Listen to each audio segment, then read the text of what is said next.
So guys, जैसा कि हमने पिछले एपिसोड में देखा कि आओचन अपने साथियों के साथ डीमन टेरिटरी की तरफ निकल गया था। उसे पहाड़ में एक पैलेस मिला जहां सभी को कैद करके रखा हुआ था, पर असल में वो जगह एक लोहार का ठिकाना था। उन्हें हुआंगी मिल गया, जिससे उन्हें पता चला कि यांग वेन जाओ और उसके बाकी साथियों को 4 अलग अलग जगहों पर कैद करके रखा हुआ है। जिससे आओचन ने पहले सभी को बचाने का डिसाइड किया और वो 4 टीम में डिवाइड हो गए। आओचन और शेनिन को फायर ट्रोल का सामना करना पड़ रहा था। जियांग और दोनों होली गार्ड 4G एरिया के ट्रैप में फंस गए थे, जिससे अब उन तीनों पर अटैक होने लगते हैं। वो उन अटैक से बचने लग जाते हैं, लेकिन उन्हें जल्दी से पीछे हटने को कहता है। वो स्वॉर्ड के अटैक से बचते जा रहे होते हैं। 10th होली गार्ड बर्ड में ट्रांसफॉर्म होकर बच जाता है, पर जियांग और 12वें होली गार्ड पर पावरफुल अटैक होने लगते हैं, पर वो नहीं रुकते और उन हैमर और स्वॉर्ड के अटैक से बचते हुए आगे बढ़ते हैं, जिससे वो मीना और शुइजुकिन तक पहुंच जाते हैं। पर उन दोनों की हालत काफी गंभीर होती है। लिम कहता है कि हमें इन्हें लेकर जल्दी से लीडर के पास चलना होगा और वहाँ से निकल जाते हैं। वहीं हाउचेन और शेनिन अभी भी उस वाइट रोल से लड़ रहे होते हैं, पर वो उनके हर एक अटैक को एजो कर रहा होता है, यहाँ तक कि वो शेनिन के स्पिरिचुअल पावर को भी एजो करने लगता है और उसे दूर कर देता है। ट्रोल हंसते हुए कहता है कि तुम जितना ज्यादा पावरफुल होगे उतना ही अच्छा है। मैं उतनी एनर्जी को एजो कर पाऊंगा और तुम्हारे हमलों को तुम पर ही वापस छोड़ दूंगा। और वो उनकी एजो की हुई पावर से उन पर अटैक करता है। हाउचेन शील्ड से प्रोटेक्शन को एक्टिवेट करता है, पर वो ट्रोल का अटैक काफी पावरफुल होता है, जिससे शील्ड टूट जाती है और हाउचेन दूर जाकर गिर जाता है। शेनिन उसे संभालती है। हाउचेन कहता है कि तुम फिक्र मत करो, मैं ठीक हूँ। फायर ट्रोल कहता है कि अच्छा है कि तुम मरे नहीं, पर अब तुम ज्यादा देर तक मेरे हमलों को झेल नहीं पाओगे। ये मेरे डीमन लॉर्ड की जगह है और तुम इंसानों ने इस जगह पर आकर बहुत बड़ी गलती की। मैं इस जगह पर मौजूद सभी चीजों को एब्जॉर्ब कर सकता हूँ और अब मैं तुम दोनों को भी एब्जॉर्ब कर लूंगा। और वो उन्हें भी निगलने की कोशिश करने लगता है। हाउचेन शोर से खुद को रोकने लग जाता है और वो शेनिन से कहता है कि ये हमारी स्पिरिचुअल एनर्जी को चूस रहा है। वो काफी मुश्किल से खुद को रोकने की कोशिश करते हैं। फायर ट्रोल कहता है कि व्यर्थ में विरोध करना बंद करो, चाहे तुम्हारे पास कितनी भी स्पिरिचुअल पावर क्यों ना हो, पर मैं उसे एब्जॉर्ब कर लूंगा क्योंकि मैं 9वें लेवल पर हूँ। जिन जुआंग ये सब देख रहा होता है। वो कहता है कि नंबर 1 असेसिन और ब्रदर इन लोग की स्पिरिचुअल पावर काफी ज्यादा है, पर फिर भी ये सारी एनर्जी एजो कर रहा है। मैं ऐसा होता हुआ नहीं देख सकता। और वो क्रिस्टल को निकाल कर तेजी से उस ट्रोल की तरफ बढ़ता है। हाउचेन परेशान होता है और उसे कहता है कि तुम आखिर क्या करना चाहते हो। जिन जुआंग कहता है कि तुम चिंता मत करो, मुझे कुछ नहीं होगा। मेरी स्पिरिचुअल पावर पहले से ही समाप्त हो चुकी है, ये मेरा कुछ नहीं बिगाड़ पाएगा। और वो अपने बनाए हुए विंग्स की मदद से उड़ रहा था। वो अपने एनर्जी क्रिस्टल को उस ट्रोल के ऊपर फेंक देता है, जिससे एक जोरदार ब्लास्ट होता है, पर इससे जिन जुआंग भी बहुत ही बुरी तरीके से घायल होकर दूर गिरने लगता है। हाउचेन उसे पकड़ लेता है। जिन जुआंग हाउचेन से कहता है कि मेरे अटैक से वो घायल हो चुका है और वो अब आपकी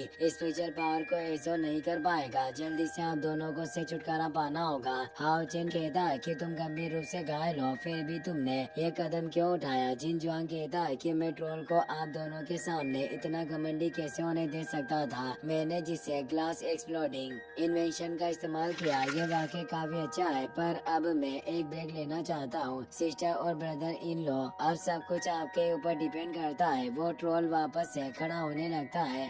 हाउचेन और शेनिन को उस पर काफी गुस्सा आता है। हाउचेन अब अपने लाइट और बीपिस्मे को एक्टिवेट कर लेता है, जिससे अब एक पोर्टल से हजारों लाइट वेव निकलती है, जिससे हाउचेन उस ट्रोल पर अटैक कर देता है, जिससे वो ट्रोल घायल होने लगता है। शेनिन भी अब डेथ गॉड साइड वेपन के किलिंग बैरियर का इस्तेमाल करती है, जिससे वो उसे अपनी दुनिया में लाकर एक स्लैश में ही खत्म कर देती है। हाउचेन उन तीनों टीम मेंबर्स के पास आता है और कहता है कि हम अब यहाँ नहीं रह सकते, हमें जल्दी से इस टावर ऑफ इटर्निटी में जाना होगा।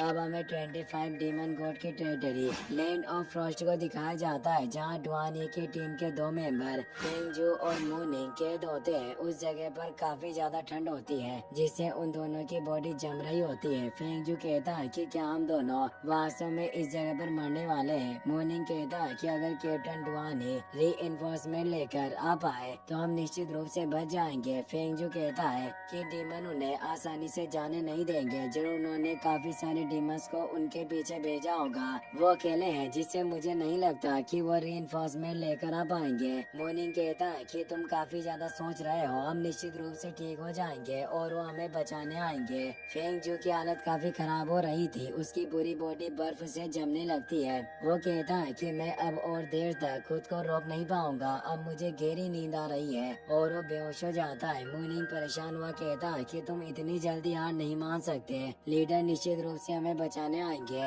उसके बेहोश होने से डीमन ट्रैप एनर्जी उसे मारने लगती है और उसकी बॉडी नष्ट होने लग जाती है। मूनिंग परेशान होता है, तभी वो देखता है कि कोई उसकी तरफ आ रहा है। जो हान यू, 11वां होली गार्ड और डुआनी होते हैं, पर वो बर्फ के तूफान की वजह से कुछ देख नहीं पा रहे होते हैं। मूनिंग खुश हुआ फेंग जू को उठने की कहता है, पर वो नहीं उठता, तो आवाज लगाकर कहता है कि हम यहाँ हैं। वो तीनों जल्दी से आगे बढ़ते हैं और उन दोनों को आजाद कर लेते हैं। डुआनी अपने लोगों की ऐसी हालत देखकर काफी गिल्टी फील करता है और कहता है कि मुझे माफ कर देना, मैं तुम्हें बचाने के लिए जल्दी नहीं आ पाया। फेंग जो होश में आ चुका था, वो सर को हिलाते हुए इशारा करता है कि इसमें आपकी कोई गलती नहीं है। 11वां होली गार्ड बताता है कि इस जगह पर ठंड काफी ज्यादा है, जिससे इन दोनों की बॉडी को बर्फ ने जमा दिया और ये बर्ड अभी लगातार इनके आंतरिक अंगों पर भी हमला करने लगी है। अगर हम कुछ और देर यहाँ रहे तो इन्हें बचाना काफी मुश्किल होगा, इसीलिए हमें जल्दी से वापस जाकर मास्टर को ढूंढना होगा और इनके उपचार के लिए इटर्निटी टावर लौटना होगा।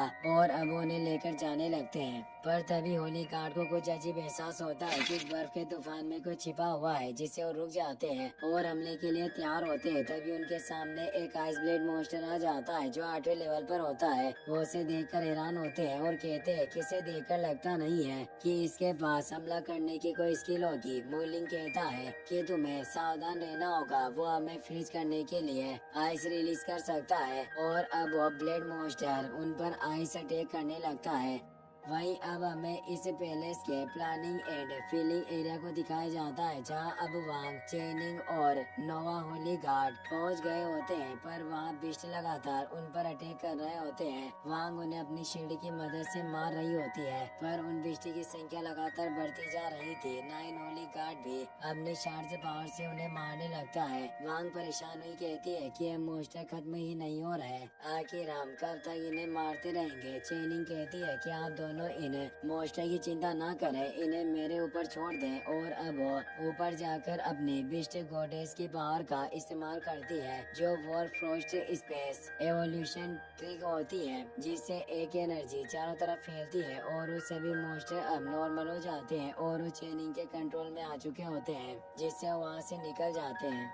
वांग और 9 होली गार्ड उसकी पावर देखकर खुश होते हैं। चेनिंग कहती है कि अब हमें जल्दी से लोगों को बचाना चाहिए। वो सोल के मेन कोर पर पहुंच जाते हैं, पर वहाँ कोई नहीं होता। चेनिंग को वहाँ खून लगा हुआ दिखाई देता है। वो परेशान हुई कहती है कि आज जिन्हें रखा गया था, क्या वो पहले ही मारे गए। 9 होली गार्ड अपने हैमर से वहाँ की दीवार को तोड़ देता है, जिससे उन्हें 2 टीममेट नजर आते हैं, पर वो दोनों कोमा में होते हैं। चेनिंग कहती है कि यांग वेन जाओ यहाँ नहीं है, जरूर वो किसी दूसरी जगह पर होगा। वहीं डुआनी उसे आइस मॉन्स्टर से लड़ रहा होता है। वो डुआनी पर पावरफुल आइस स्पाइस से अटैक करने लगता है। वो उस अटैक से बचता है तो मॉन्स्टर उस पर क्लोज से अटैक करने लगता है, पर तभी 11वां होली गार्ड अपनी आइस पावर से उसे मार डालता है और कहता है कि बुराई का साथ दे रहा है, इसीलिए अब मैंने इसे अपने आइस एंड स्नो पावर का साथ चकाया। लिन और डुआनी फेंग जू और मूनिंग को उठा लेते हैं और कहते हैं कि अब हमें जल्दी लीडर के पास चलना चाहिए। और वो वहाँ से निकलकर हाओचेन के पास आ जाते हैं।